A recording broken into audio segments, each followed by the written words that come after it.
السلام علیکم ناظرین، میں ہوں شاہین عباس اور آپ دیکھ رہے ہیں 24x7 جو آپ تک پہنچائے سچی خبریں۔ آئیے دیکھتے ہیں یہ رپورٹ۔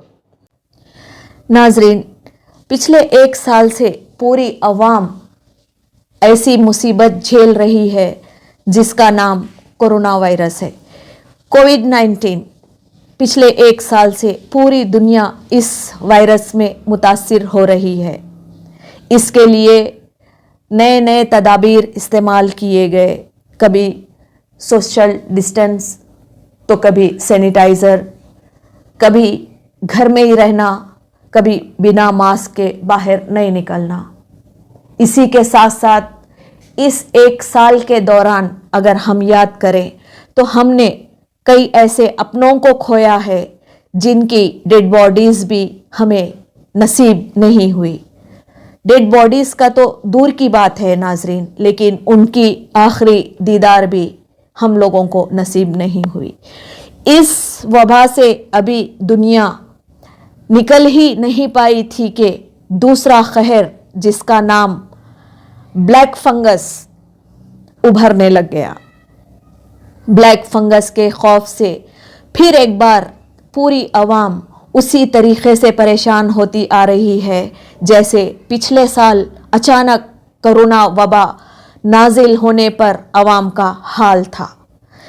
بلیک فنگس پوری طریقے سے لوگوں کے سمجھ میں بھی نہیں آیا، وہیں پر وائٹ فنگس اسی کا جڑواں بھائی سمجھیے آپ، یہ پیدا ہو گیا دنیا میں۔ بلیک فنگس اور وائٹ فنگس یہ دونوں کے بیچ میں عوام پریشان، یعنی اس بات کو عوام سمجھنے ہی والی تھی، اور ایک نیا فنگس جسے یلو فنگس کہا جاتا ہے۔ ناظرین، کیا یہ black fungus, white fungus, yellow fungus, اس سے معصوم عوام بچ پائیں گی؟ کیا اس کی دوا دریافت ہو پائے گی، یا پھر اس بلیک وائٹ یلو کی چکر میں پھر ایک بار عوام مصیبتوں میں گھرتی ہوئی اپنے بزرگوں کو، اپنے ساتھیوں کو، اپنے گھر والوں کو، اپنے بچوں کو لاکھوں کی تعداد میں کھوتے جائیں گی؟ ناظرین، کورونا کی تیسری لہر جو اب آنے والی ہے اس کی تیاریاں ابھی مکمل ہو چکی ہے۔ کئی جگہوں پہ یہ کورونا کی تیسری لہر جو معصوم بچوں پہ بہت جان لیوا ہے، اس کو مد نظر رکھتے ہوئے حکومت نے بچوں کا وارڈ یعنی کووڈ سینٹر آف چلڈرنز کے نام سے بنا رکھا ہے۔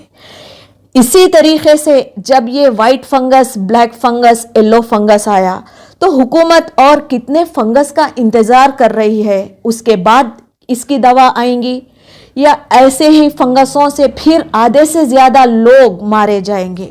یعنی دنیا کی تعداد کم ہوتی جا رہی ہے، اور اس کا سیدھا مطلب یہ نکلتا آ رہا ہے کہ آکسیجن میں ملاوٹ، کورونا کے انجیکشن میں ملاوٹ، یعنی عوام جو ہے ملاوٹی چیزیں استعمال کرتے آج عوام اس قدر کھوکھلی ہو چکی ہے کہ عوام کو سوائے موت کے کوئی دوسرا راستہ نظر نہیں آ رہا ہے۔ کیا اسی کے لیے عوام ووٹ دیتی ہے؟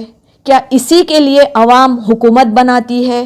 حکومت کو بنانے کے لیے عوام کا بہترین کردار ہوتا ہے۔ ناظرین، اگر عوام ہی نہیں رہیں گی تو یہ لیڈرز، یہ نیتا، یہ منسٹرز، یہ حکومت کس چیز کا نام رہ جائے گا، کس چڑیا کا نام رہ جائے گا؟ ناظرین، حکومت کو چاہیے عالیشان گھروں میں، عالیشان بنگلوں میں رہنے کے بجائے آئے بیچ میں لوگوں کے مسئلوں کو حل کرے، یہ black fungus, white fungus, yellow fungus جیسی جان لیوا خطرناک بیماری سے اپنی عوام کی رکشا کرے۔